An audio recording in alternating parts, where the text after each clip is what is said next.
My name is Lydia, and I am 29 years old. Life has been pretty good to me. I own my grandmother's beautiful house, have a successful career as a real estate agent, and enjoy my independence. That was until last Sunday, when my father's stepmother and pregnant stepsister showed up at my door with an unbelievable demand. They wanted me to give up my home, my safe haven, so my stepsister could live there during her pregnancy. What happened next still makes my blood boil when I think about it. If you are watching this, I would love to know where you are viewing from. Drop a comment below, hit that like button, and subscribe to hear how this family drama unfolded and how I finally stood my ground. Growing up wasn't easy for me. My mother died when I was 8 years old, leaving a gaping hole in both my heart and our small family. My father, unable to cope with his grief, buried himself in work. He was physically present, but emotionally absent, leaving me to navigate childhood without much parental guidance. During those dark days, my grandmother became my rock, my safe harbour in the storm of loss that had overtaken my young life. Grandma Margaret, my mother's mother, stepped in when no one else could. She lived just a few blocks away from our house, and after school, I would go straight to her place instead of returning to an empty home. She made sure I had homemade meals, helped with my homework, and most importantly, gave me the love and emotional support I desperately needed. Her house became more of a home to me than my actual home. When I was 12, my father announced he was remarrying. Jennifer entered our lives with her 10-year-old daughter Natalie in tow. I was cautiously optimistic, hoping for a mother figure, and maybe even a sister to share my life with. Unfortunately, things didn't quite work out that way. Jennifer was polite but distant with me from the beginning. She never outright rejected me, but there was always a subtle difference in how she treated me versus how she treated Natalie. Natalie got new clothes while I got hand-me-downs. Natalie received enthusiastic support for her activities, while my accomplishments were acknowledged with merely a nod. The differences were small at first, almost imperceptible, but over time they became impossible to ignore. What hurt more than Jennifer's favoritism was watching my father gradually align himself with his new family. He began attending all of Natalie's school events, while missing mine due to work. Christmas and birthday presents became noticeably unequal. When I tried to talk to him about it, he dismissed my concerns, saying I was being too sensitive, or that I should be more understanding of my new family members. Through it all, Grandma Margaret's house remained my sanctuary. I spent as much time there as I could, soaking in her unconditional love and wisdom. She never spoke ill of my father or his new wife, but she made it clear that I was valued, loved, and important. She taught me to stand up for myself while also being compassionate toward others, lessons I would desperately need later in life. My relationship with Natalie was complicated. In the beginning, we actually got along fairly well. We were close in age and shared some common interests. We would watch movies together and sometimes talk about school and friends. But as the years passed and the favoritism from our parents became more pronounced, a wedge formed between us. It wasn't entirely Natalie's fault, she was just accepting the preferential treatment that was offered to her.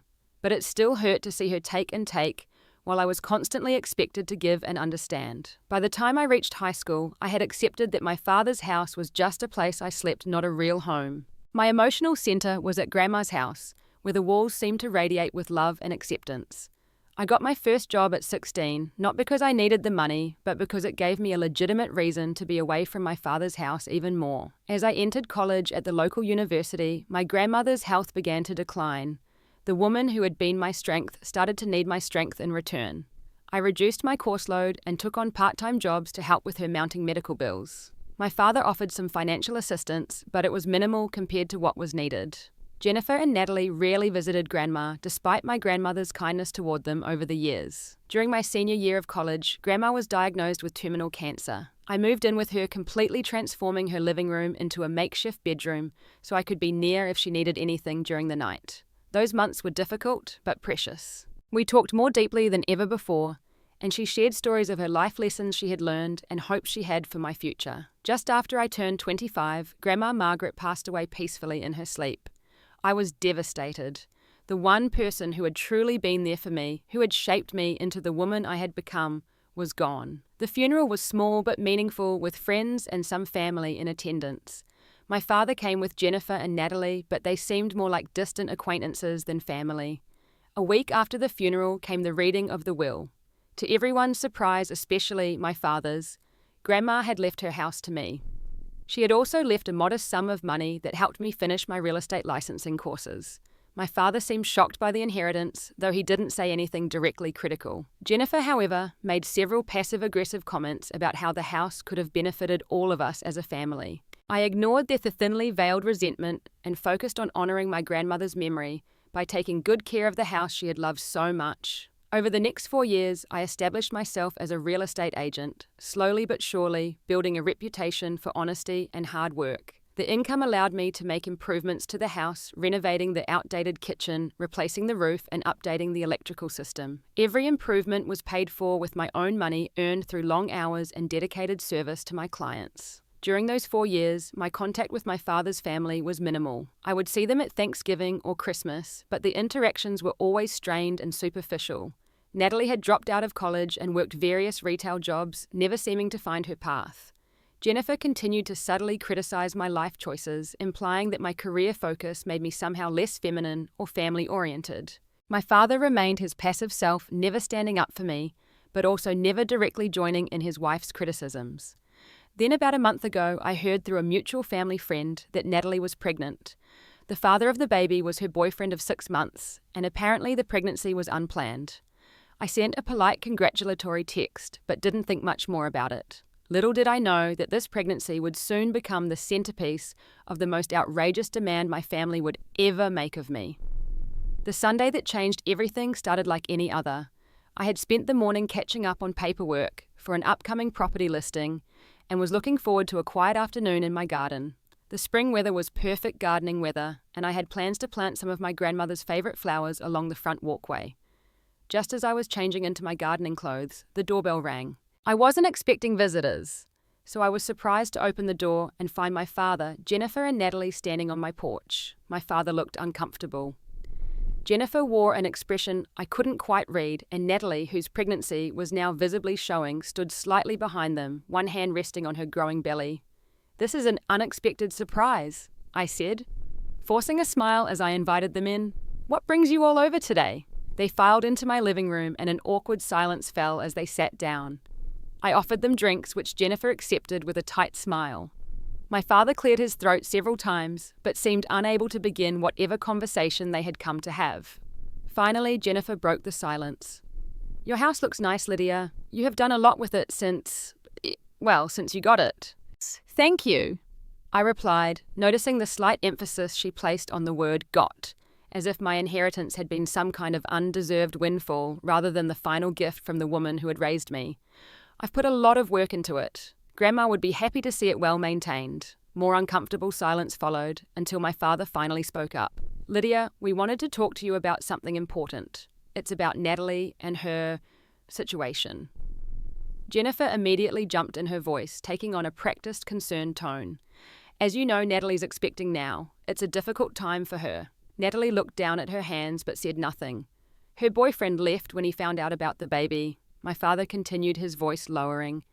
"Just packed up and disappeared. She's going to be a single mother." "I'm sorry to hear that," I said sincerely, looking at Natalie. Despite our complicated relationship, I wouldn't wish that situation on anyone. "That must be really tough." Jennifer dabbed at her eyes with a tissue she had seemingly produced out of nowhere. "It is," she said, "which is why we need to talk about family responsibility and supporting each other in times of need." Something in her tone set off warning bells in my head. This wasn't just a casual visit to share family news. They wanted something from me. My father shifted uncomfortably on the sofa before continuing. "We have been thinking about what would be best for Natalie and the baby. She needs a stable environment, a nice place to raise a child." "That's understandable," I said cautiously. Jennifer leaned forward, her eyes suddenly intense. "Which is why we think it would be best if Natalie moved in here into this house." I blinked, certain I had misheard. "I'm sorry, what?" "We want Natalie to live here." Jennifer repeated, her voice stronger now. "This house has plenty of room for her and the baby. That small second bedroom would make a perfect nursery." I looked from Jennifer to my father to Natalie, waiting for someone to laugh and tell me this was some kind of bizarre joke, but their expressions remained serious.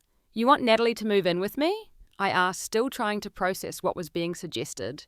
"Not exactly," my father said, avoiding my eyes. "We thought you could maybe stay somewhere else for a while. Temporarily." The full reality of what they were asking hit me like a physical blow. They weren't asking if Natalie could move in with me. They were asking me to move out of my own house so Natalie could live here instead. You want me to leave my house so Natalie can live here? I repeated, my voice rising slightly with disbelief. Jennifer nodded as if this was the most reasonable request in the world. You are single, you have a good job, you can easily afford to rent an apartment. Natalie needs this stability right now. She is starting a family.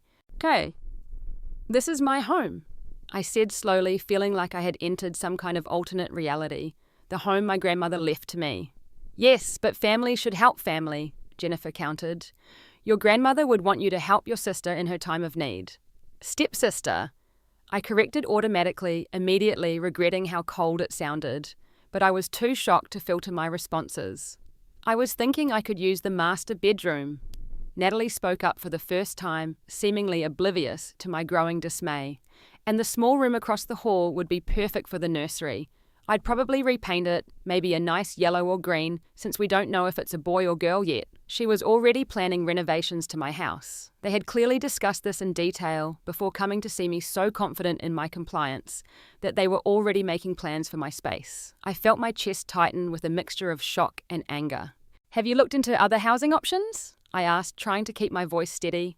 There are programs for single mothers, affordable housing options. Jennifer waved her hand dismissively. Those places are not appropriate for our grandchild. This house is perfect in a good neighborhood with good schools nearby. But it's my house, I said again, feeling like I was stating the obvious to people who simply refused to hear it. My father finally looked me in the eye. Lydia, we are not asking for anything permanent. Just until Natalie gets on her feet with the baby. A year or two at most. A year or two. They wanted me to give up my home, the home I had poured my heart and finances into, for a year or two, as if that was a small favor to ask. I don't think that's going to work. I said, my voice firmer now as the initial shock began to wear off. This is my home. I am not moving out. Jennifer's face changed instantly, her conciliatory expression hardening. I really thought you would be more understanding, Lydia. More giving, after all this family has done for you. I almost laughed at the absurdity of that statement. What exactly has this family done for me, Jennifer? My father shifted uncomfortably again. Lydia, don't be difficult. We're just asking you to help out for a while. By giving up my home, I countered. That's not a small thing to ask, Dad. You always were selfish, Jennifer muttered, just loud enough for me to hear. The conversation continued to deteriorate from there. Natalie began to cry, saying I didn't care about her or her baby. Jennifer switched between guilt-tripping and veiled threats about how the rest of the family would view my selfishness. My father mostly sat in uncomfortable silence, occasionally murmuring that I should think about it. By the time they left, the tension was palpable. Jennifer's parting words were, "We thought you would be more reasonable. We will give you some time to think about it, but Natalie needs to know soon so she can make plans." I closed the door behind them and leaned against it, my mind spinning. I couldn't believe what had just happened. They had come into my home and demanded I give it up as if it was nothing more than a borrowed pencil I was obligated to return. As I stood there in my entryway, I knew this wasn't over. This was just the beginning of what would become a family battle I never asked for. After my family left, I stood frozen in my living room trying to process what had just happened. Had my father and stepmother really asked me to leave my own home? The audacity of their request seemed so outlandish that a part of me wondered if I had misunderstood something. I sank onto the couch, the same spot where Jennifer had sat moments before, outlining her plan for me to vacate my own property. My hands were shaking slightly, a physical manifestation of the emotional turmoil swirling inside me. The rational part of my brain understood that Natalie was in a difficult situation. Unexpected pregnancy, absent boyfriend, uncertain future. These were genuinely challenging circumstances. But why was her solution to these challenges my responsibility? And specifically, why did that solution involve me surrendering my home? I pulled out my phone and called Amber, my best friend since college, and the person who had helped me through my grandmother's final days. "They did what?" she exclaimed after I explained the situation. "Please tell me you told them to go pound sand." "I told them no," I said, but they didn't seem to hear it. They acted like it was just a matter of time before I agreed. Jennifer even said they'd give me time to think about it. "There's nothing to think about," Amber said firmly. "That house is yours. Your grandmother left it to you, not to them. You've put your own money into renovating it. And most importantly, it's your home. End of story." Amber's straightforward support helped, but as night fell and I moved through the quiet rooms of my grandmother's, my house doubt began to creep in. I ran my fingers along the kitchen countertop that Grandma Margaret had stood at thousands of times, baking cookies for me when I was upset or teaching me family recipes as I got older. What would she want me to do in this situation? Would she expect me to make this sacrifice for family? She had always valued family connections, but she had also been the one to teach me about healthy boundaries and self-respect. I remembered a conversation we'd had during her final months. I had been venting about yet another family gathering where I'd felt sidelined by my father and Jennifer. Grandma had taken my hand in her frail one and said, "Lydia, my sweet girl, family is important, but never so important that you should sacrifice your dignity or happiness. Some people will take and take until there's nothing left if you let them. Love doesn't mean being a doormat."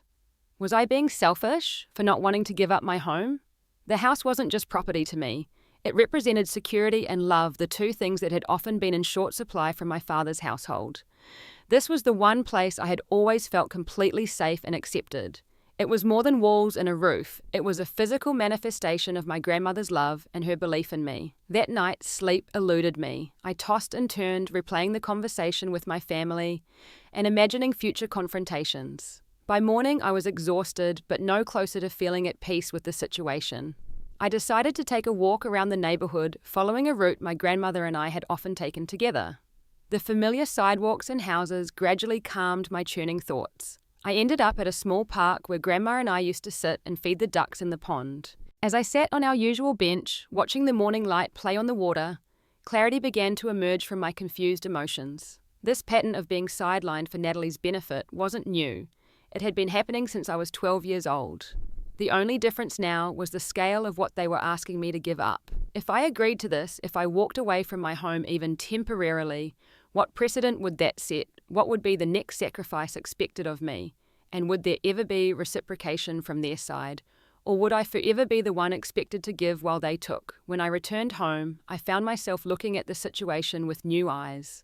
Out of curiosity, I spent some time researching local housing options for single mothers. There were actually several programs available, including subsidized apartments specifically designed for young families. I bookmarked these resources, thinking they might be useful information to offer as an alternative. I also called my mentor from work, a senior real estate agent named Diane, who had taken me under her wing when I was first starting out. She had decades of experience, not just with property, but with people and their complicated relationships to homes and family. Boundaries are hardest to set with family, Diane told me after hearing my story, because they know exactly which emotional buttons to push, but they're also the most important boundaries to maintain. Your home is your safe space in this world. No one has the right to take that from you, especially not people who haven't been there for you when you needed them. By the afternoon, I felt more certain of my position. I wasn't being selfish by refusing to give up my home. I was protecting something precious and personal. I was honoring my grandmother's gift and the independence she had always encouraged in me. I decided I would offer alternative help, perhaps financial assistance with a security deposit for an apartment, or help finding affordable housing using my real estate connections. I would try to be compassionate about Natalie's situation without compromising my own security and peace of mind. Standing in front of the bathroom mirror, I practiced what I would say when they inevitably brought up the subject again. I understand Natalie needs support right now, and I want to help in ways that I can. But moving out of my home isn't an option. However, I'd be happy to help her find suitable housing with my real estate knowledge. I repeated variations of this response, adjusting my tone and posture until I felt confident and firm but not aggressive. I would be clear about my boundaries while still offering what help I could reasonably provide. What I didn't know then was that the confrontation would come much sooner than expected, and it would be far more explosive than I had prepared for. The following Saturday morning, I was enjoying a quiet cup of coffee on my back patio, still in my pajamas and robe, when the sound of car doors slamming in my driveway caught my attention. Before I could investigate, the doorbell rang insistently, followed by knocking. I opened the front door to find my father, Jennifer, and Natalie standing there again, but this time they weren't empty-handed. My father was carrying several collapsed cardboard boxes under his arm. Jennifer clutched a tape measure and notebook. Natalie had a shopping bag from a home decor store. "Good morning," I said cautiously, blocking the doorway. "I wasn't expecting you." "We thought we would help you start packing," Jennifer said brightly, as if this was a thoughtful gesture rather than an outrageous presumption. and take some measurements for the nursery. They were acting as if my agreement was a foregone conclusion, despite my clear refusal less than a week earlier. I felt a surge of disbelief followed quickly by anger, but I forced myself to remain outwardly calm.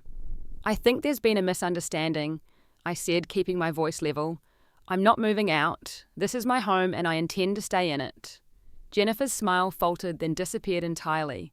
"But we discussed this. Natalie needs—" "We discussed it, yes," I interrupted. And I said no. "I'm sorry if that wasn't clear, but I am not giving up my home." There was a moment of stunned silence before my father finally spoke up. "Lydia, be reasonable. It's just a house. You can find another place temporarily." His dismissal of my home as just a house stung deeply. "It's not just a house to me, Dad. It's my home. The home Grandma left to me because she wanted me to have it. I've put my own money and work into it. I'm not leaving." Jennifer's expression hardened. "I really thought you would have come to your senses by now. This selfishness is unbecoming, Lydia." "It's not selfish to keep my own property," I replied, standing straighter.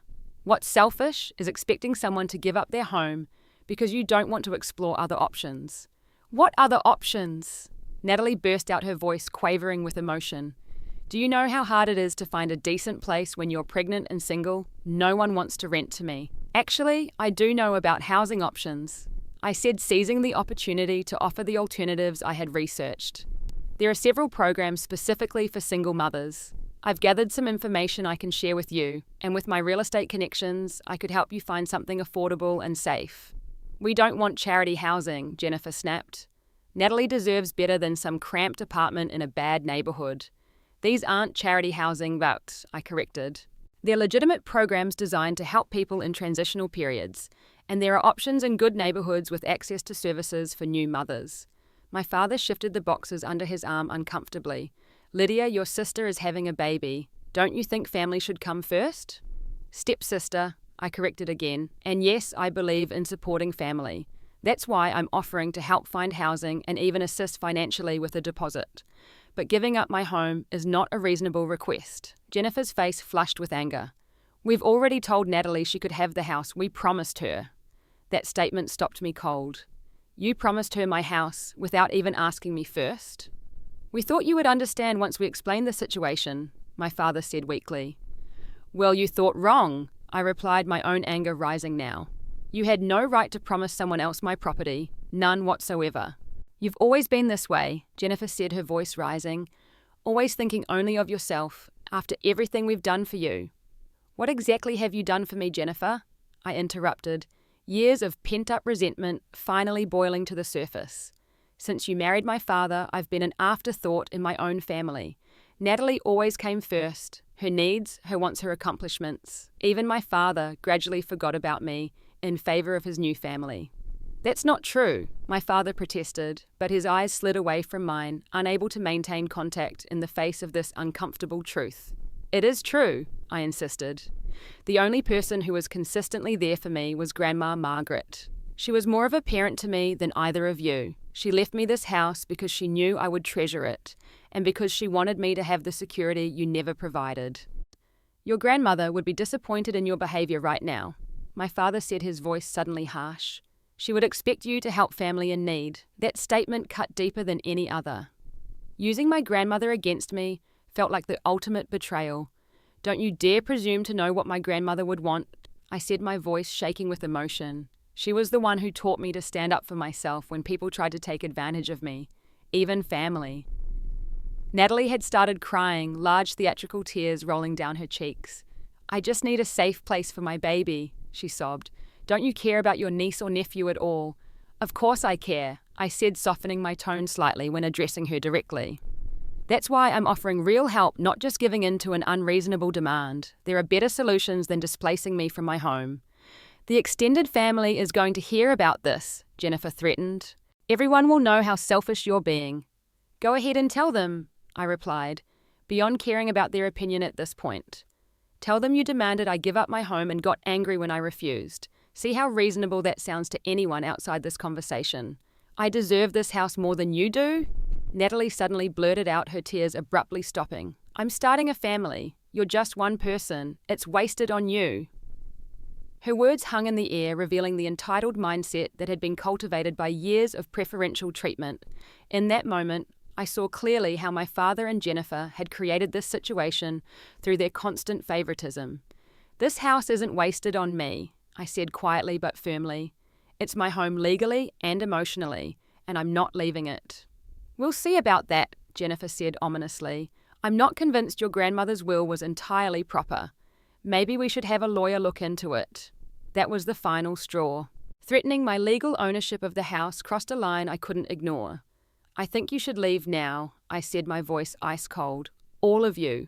This is my property and you're no longer welcome on it today." "Lydia," my father began, but I cut him off.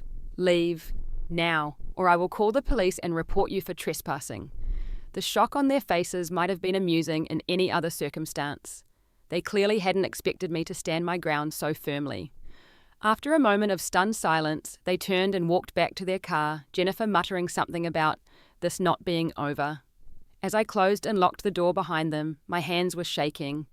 The confrontation had been even worse than I had anticipated, revealing deeper family dynamics and resentments than I had been prepared to face.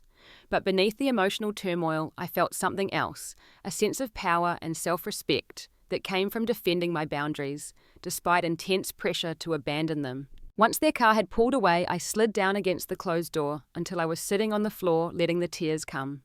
I cried for the family I wished I had, for the father who had never truly seen me, and for the painful truth that some people will never value you properly, no matter how much you might wish they would. But through the tears, I felt a growing certainty that I had done the right thing, not just for myself, but for the principle of the matter. This wasn't over, as Jennifer had threatened, but neither was my resolve to protect what was rightfully mine. The aftermath of the confrontation was like the calm before a storm, deceptively quiet, but charged with tension. For 3 days, I heard nothing from my father, Jennifer, or Natalie. I began to hope naively, perhaps, that they had accepted my decision and moved on to more realistic solutions for Natalie's housing situation.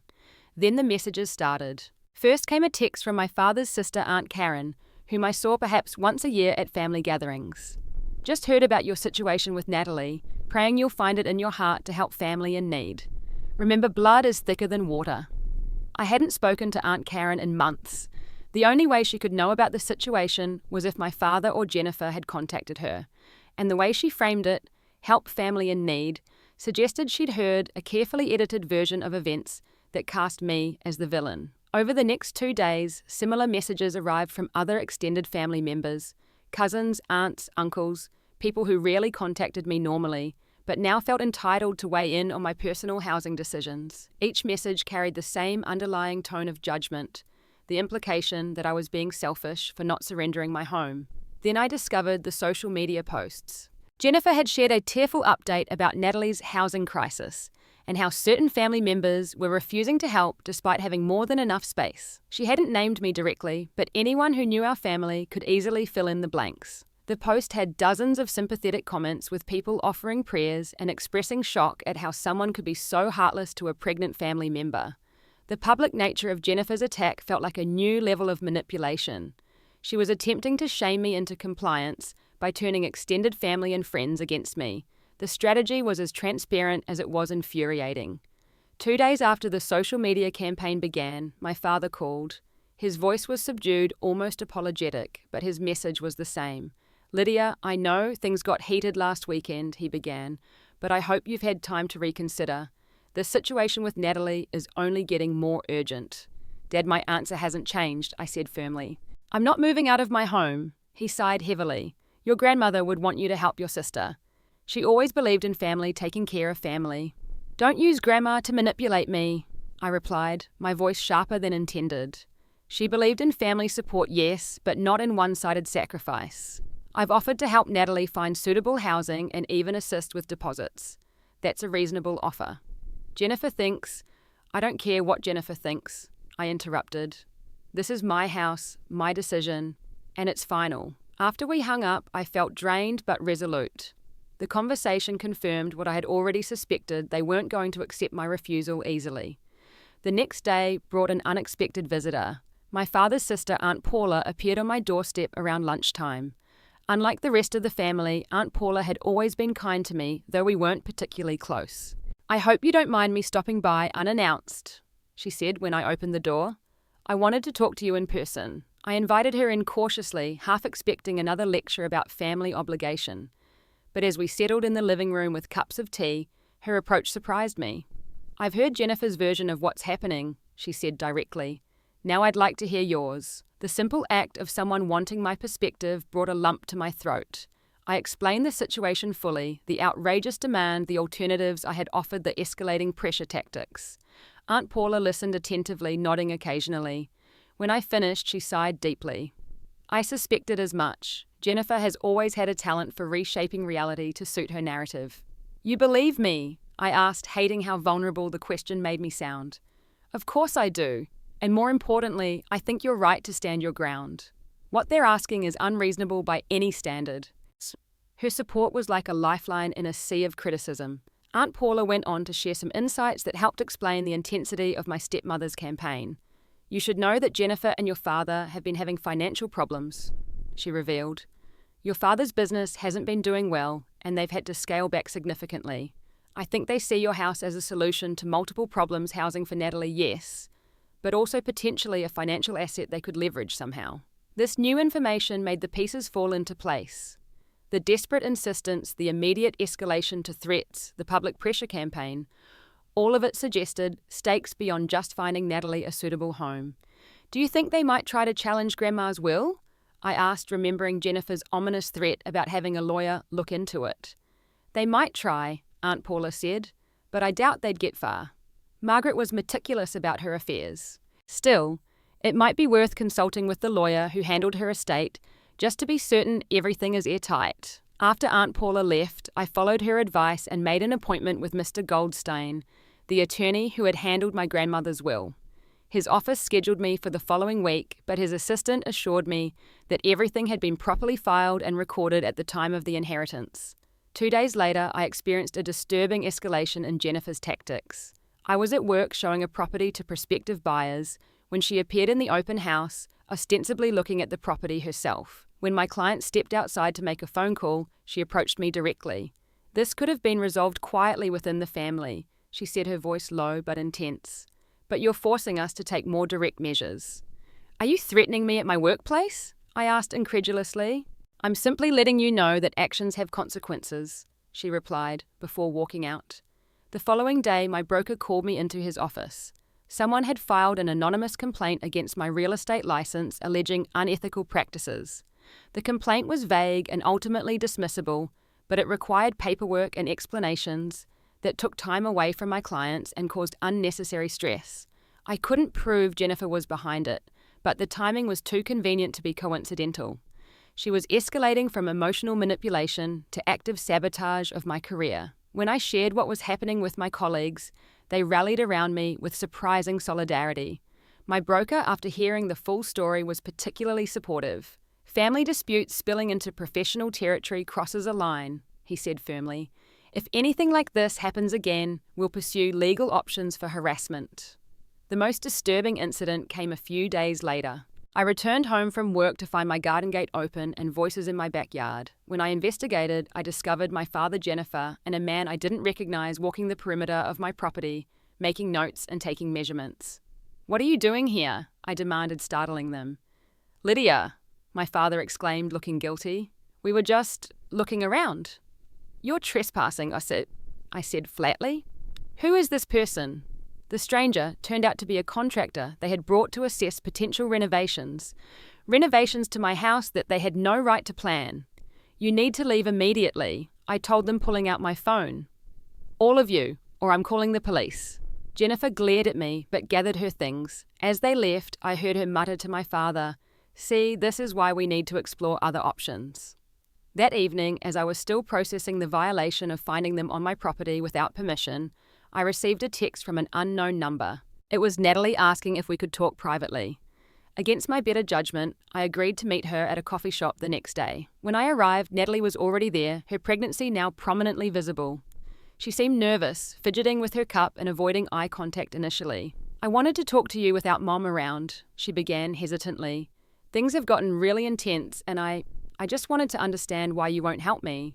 I've offered to help you, I pointed out, just not by giving up my home. But it would only be temporary, she insisted though, with less conviction than before. Natalie, be honest with me. Did your mother promise you my house before even talking to me about it? She looked down, which was answer enough. How long have they been planning this? I pressed. Since we found out I was pregnant, she admitted quietly. Mum said the house should have been Dad's anyway, since Margaret was his mother-in-law. I just a disgrace. The casual use of my grandmother's first name as if Natalie had any connection to her irritated me, but I let it pass. She wasn't his mother-in-law after my mother died, and regardless, she chose to leave her house to me. Natalie was quiet for a moment, then surprised me with an unexpected admission. I told Mum we should just look for an apartment, but she insisted this was the best solution. She said it wasn't fair that you got the house when you were already doing well, and that it should benefit the whole family. For a brief moment, I felt a connection with Natalie, both of us caught in Jennifer's manipulative web, though in different ways. But the moment was short-lived. The coffee shop door opened and Jennifer herself walked in, her face darkening when she saw us together. Natalie, what are you doing? She demanded, rushing over to our table. I've been looking everywhere for you. We were just talking, Mom, Natalie said, shrinking visibly. You shouldn't be stressing yourself out in your condition, Jennifer scolded, shooting me an accusatory look. Come on, we're leaving. She practically dragged Natalie from the table, but not before giving me a warning glare. This isn't over, Lydia, not by a long shot. As I watched them leave, I realized that the situation had progressed beyond simple family disagreement. Jennifer was willing to go to extraordinary lengths to get what she wanted, regardless of legality or ethics. It was time for me to take more definitive measures to protect myself. That evening, I contacted a security company and arranged for cameras to be installed around my property. I also changed all the locks, even though I had no evidence they had keys. Better safe than sorry. The next day, I consulted with a lawyer about a restraining order, though she advised that the current actions, while concerning, might not yet meet the legal threshold. The family battle was escalating, and I needed to be prepared for whatever came next. But even as I took these protective measures, I couldn't help wondering how things had deteriorated so badly so quickly. How had a reasonable refusal to give up my home spiraled into this toxic family warfare? The answer, I was beginning to realize, lay in years of dysfunctional family dynamics that had finally reached their breaking point. This wasn't really about Natalie's pregnancy or housing needs. It was about control entitlement and a long-standing belief that my needs were less important than those of my stepsister. A few days later, I received a certified letter from a lawyer representing Jennifer and my father. The letter made vague claims about verbal agreements regarding the house and promises made by my grandmother before her death. It suggested that if I didn't cooperate with family arrangements, they would be forced to explore legal remedies. The threats were becoming more formal but no less baseless. It was time to stop reacting and start taking control of the situation. The certified letter from Jennifer's lawyer was a turning point for me. The escalation to legal intimidation tactics made it clear that this situation required professional help. I immediately scheduled a consultation with Diana Ross, an attorney specializing in property law and family disputes, bringing copies of my grandmother's will, the deed to the house, and the threatening letter. Diana's office was warm but professional, with credentials displayed discreetly on the walls and family photos on her desk. After reviewing my documents, she looked up with a reassuring smile. From what I can see, your legal position is very strong, she said.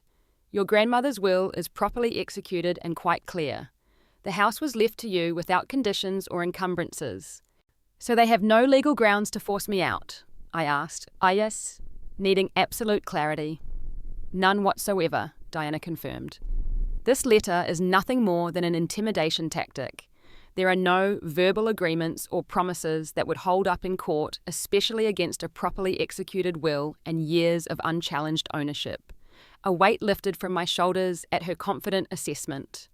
What should I do next? First, we'll draft a cease and desist letter addressing their baseless claims and demanding they stop harassing you. Second, we'll document every interaction going forward. No more verbal conversations, everything in writing or recorded if legal in your state. And third, we need to access the letter your grandmother left with her lawyer regarding her inheritance decisions. What letter? I asked, confused. I don't remember any letter beyond the will itself. Diana nodded thoughtfully. When Mr. Goldstein's office confirmed your appointment. His assistant mentioned that Margaret had left a sealed letter with specific instructions that it be opened only if her will was ever contested. It seems your grandmother anticipated potential conflicts. The following day, I met with Mr. Goldstein, my grandmother's attorney. He was in his 70s now, with kind eyes behind wire-rimmed glasses. After exchanging pleasantries, he retrieved a sealed envelope from his records. Margaret was a wise woman, he said as he handed me the envelope. She left this with explicit instructions that it should only be opened if there was a dispute about her will, particularly regarding the house. With slightly trembling hands, I opened the envelope. Inside was a letter, written in my grandmother's familiar, elegant handwriting. My dearest Lydia, if you're reading this, it means someone has challenged my decision to leave you my home. I anticipated this possibility, which is why I'm leaving this additional record of my intentions. I leave my house to you, not on a whim, but after careful consideration. You have been the joy of my life, the granddaughter who visited me faithfully, who helped care for me in my illness, who honored our family's history and values. Your father's new family, while always welcomed by me, did not maintain a relationship with me after your mother's death. During my illness, it was you alone who provided care and comfort. Jennifer and Natalie visited rarely, despite numerous invitations. I considered all options for my estate. I could have divided it equally, but I observed over years how Jennifer encouraged favoritism toward Natalie at your expense. I will not perpetuate this injustice through my own decisions. This house is meant to provide you security and a foundation for your future. It is not meant to be handed over to others who did not value it or me during my lifetime.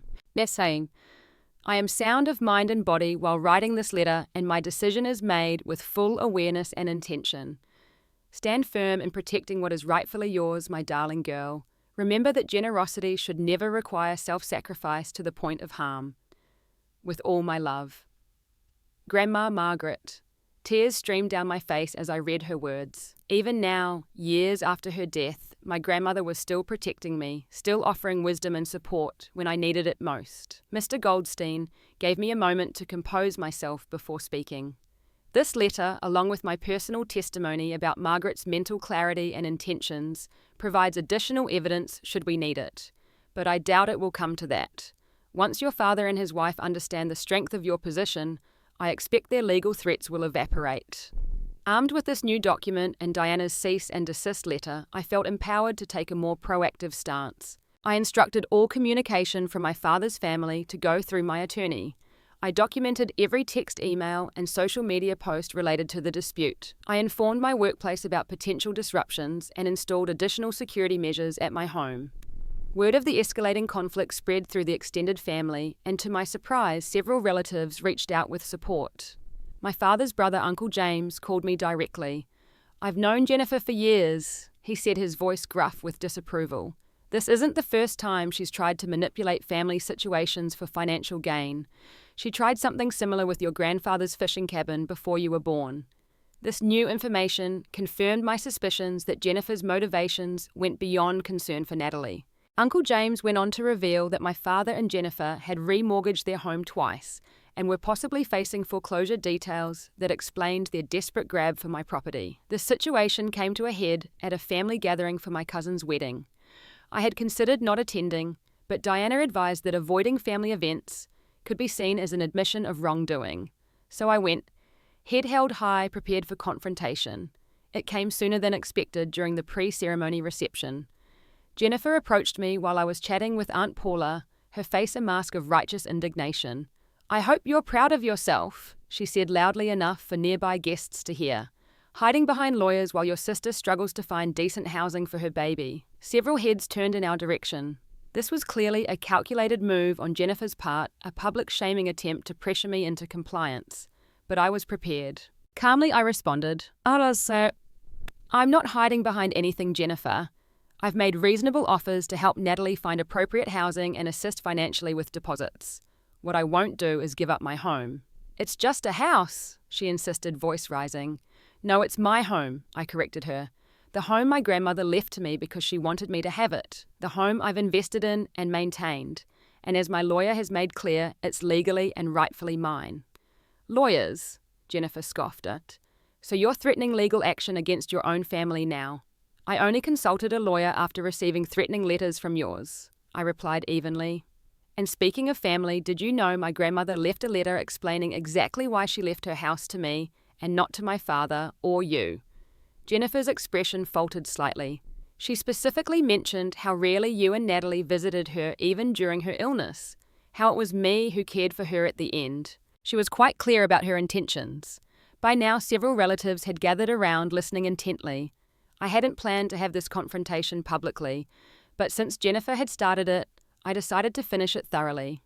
I also have documentation of the improvements I've made to the house with my own money. I have records of the harassment I've experienced, including an anonymous complaint against my professional license that mysteriously appeared after our disagreement. And I have security camera footage of you trespassing on my property to measure it for renovations without my permission. Each statement landed like a physical blow. Jennifer's face flushed red, then pale. You might also be interested to know, I continued, that I've offered to help Natalie apply for several housing assistance programs specifically designed for single mothers, programs that would provide safe, affordable housing with supportive services. I even offered to cover her security deposit and first month's rent. She seemed interested until you intervened. This revelation caused murmurs among the gathered family members. Jennifer glanced around, suddenly aware that the public confrontation she had initiated was backfiring spectacularly. Lydia is telling the truth. Natalie's voice came unexpectedly from behind me. I turned to find my stepsister standing there, looking uncomfortable but determined. Mom didn't want me to accept Lydia's help. She insisted we should get the house instead. Jennifer stared at her daughter in shock. Natalie, you don't understand. I understand that I'm stressed about the baby and housing, but that doesn't make it Lydia's problem to solve by giving up her home. Natalie said, her voice stronger than I'd ever heard it. I'm going to look into those programs Lydia mentioned. The gathered family witnessed this exchange with varying expressions of surprise and reassessment. My father, who had been hovering at the edges of the confrontation, finally approached, looking genuinely shaken. Lydia, can we speak privately? He asked quietly. We stepped away from the group into a quiet corner of the venue. For several moments, my father seemed unable to meet my eyes, staring instead at his hands. I've made some serious mistakes, he finally said. With this situation, with a lot of things. I waited, not making it easier for him. He had chosen his path for years. He needed to find his own way back. Jennifer has strong opinions, he continued hesitantly, and I've gone along with them even when I knew deep down they weren't right, even when they hurt you. Yes, you have, I agreed simply. He winced but nodded. Your grandmother's letter is what Natalie said true. Did you offer to help find other housing? Yes, multiple times. But Jennifer wasn't interested in alternatives. She wanted my house specifically. My father sighed deeply. We're in financial trouble. Jennifer thought if Natalie was living in your house, we might eventually, convince you to sell it and share the proceeds or remortgage it for a loan. It was wrong. All of it was wrong. His admission of the financial motivation behind their demands confirmed everything I had suspected. This had never been primarily about Natalie's needs. It was about accessing the value of my property. I'll talk to Jennifer, he promised. This ends now. No more lawyers, no more pressure. I'll help Natalie myself without involving your home. I nodded, not quite ready to forgive, but willing to accept this first step toward resolution. As the wedding ceremony began, I took my seat, aware of the significant shift that had occurred. The public confrontation had exposed the truth behind Jennifer's manipulation, resulting in unexpected support from family members who had previously been swayed by her narrative. Most surprisingly, it had prompted a moment of independence from Natalie and a rare admission of wrongdoing from my father. Whether these changes would last remained to be seen, but for the first time since this ordeal began, I felt hopeful that the worst might be behind me. Jennifer, of course, was another matter. Throughout the ceremony, I could feel her glaring at me from across the aisle. When our eyes briefly met, the hatred in her gaze made it clear that while I might have won this battle, she wouldn't easily forgive the public humiliation she had brought upon herself. But I was no longer afraid of her anger or her schemes. I had found my voice, established my boundaries, and reclaimed my power not just over my property, but over my place in the family narrative. Whatever came next, I would face it with the strength my grandmother had always seen in me. 6 months have passed since the confrontation at my cousin's wedding, and so much has changed. My house truly feels like my sanctuary now, a space I've reclaimed not just physically, but emotionally. I've painted the living room a warm terracotta, that my grandmother would have loved replaced the old carpet with hardwood floors and hung family photos that celebrate the positive connections in my life. The situation with my family has evolved in ways I couldn't have predicted. My father, true to his word at the wedding, has maintained distance between me and Jennifer. He calls once a week, now brief conversations that are still somewhat awkward, but represent more consistent effort than he's shown in years. There's a hesitancy to him, as if he's unsure how to rebuild our relationship, but is finally willing to try. Natalie found an apartment through one of the programs I suggested, a 2-bedroom unit, in a complex that offers childcare assistance and community support for single parents. My father has been helping her financially, though I've heard through family that Jennifer was furious when he redirected money from their vacation fund to help with Natalie's expenses. Jennifer herself remains resentful and distant. She refuses to speak to me directly and still occasionally makes passive-aggressive comments on social media that family members recognize as references to our conflict. But her power to affect me has diminished dramatically. The extended family witnessed her manipulation firsthand at the wedding, and many have quietly distanced themselves from her influence. I've been on my own healing journey through this experience. Weekly therapy sessions have helped me process not just the recent conflict, but years of family dynamics that left deeper wounds than I had acknowledged.